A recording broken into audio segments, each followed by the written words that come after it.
सुरत गुजरातचा राजू भाट, ज्याला आज जग राजू कलाकार म्हणून ओळखतंय. तूने मिल के रखी वो संग मेरे ओ दिल पे चलाई चूड़ियां ओ मौत ने हमको ओ मौत ने हमको मौत ने हमको मारा है और हम जिंदगी के सताए हुए हैं.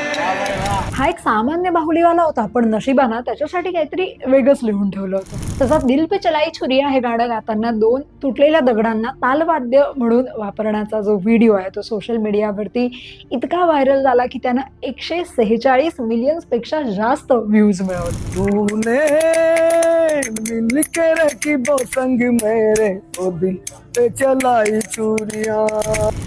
राजू कलाकारची कहाणी ना ही फक्त गाण्यापुरता मर्यादित नाहीये, तर ती त्याच्या अनोख्या प्रतिभेची आणि संघर्षाची सुद्धा आहे. एका रेल्वे प्रवासात त्याला एका मुलानं दगडांच्या साह्यानं संगीत कसं तयार करायचं हे शिकवलं आणि हीच कला त्यानं आत्मसात केली आणि तीच त्याच्या आयुष्यातला टर्निंग पॉईंट सुद्धा ठरली आहे.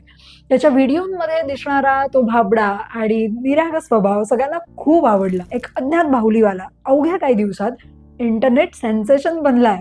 त्याचे व्हिडिओ फक्त मनोरंजकच नाहीये, तर ते माणसाच्या आतल्या उत्साहाचे आणि कलेवरच्या प्रेमाचे प्रतीक सुद्धा आहेत. दिल पे चलाई छुरिया या गाण्यामुळे त्याला इतकी प्रसिद्धी मिळाली आहे की अनेक नामांकित व्यक्ती आणि कलाकार त्याच्या कलेचं कौतुक करायला लागलेत.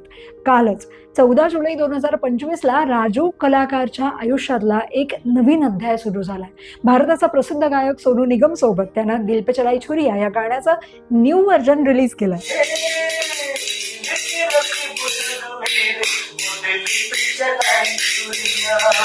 आणि हे गाणं टी सिरीज या अग्रगण्य म्युझिक लेबलनं प्रस्तुत सुद्धा केलंय. हे गाणं 2025 मधलं सगळ्यात मोठं बिगेस्ट कोलॅब्स ऑफ 2025 म्हणून ओळखलं जात आहे. सोनू निगम, राजू कलाकार आणि अंजली अरोरा यांच्या एकत्रित आवाजात हे गाणं प्रेक्षकांसमोर आलंय आणि याला प्रचंड प्रतिसाद मिळतो. एका सामान्य बाहुलीवाल्यानं देशातल्या एका मोठ्या गायकासोबत आणि भारतातल्या सगळ्यात मोठ्या म्युझिक लेबल सोबत काम करावं, ही गोष्ट खरोखरच प्रेरणादायी आहे. खरं आहे की नाही?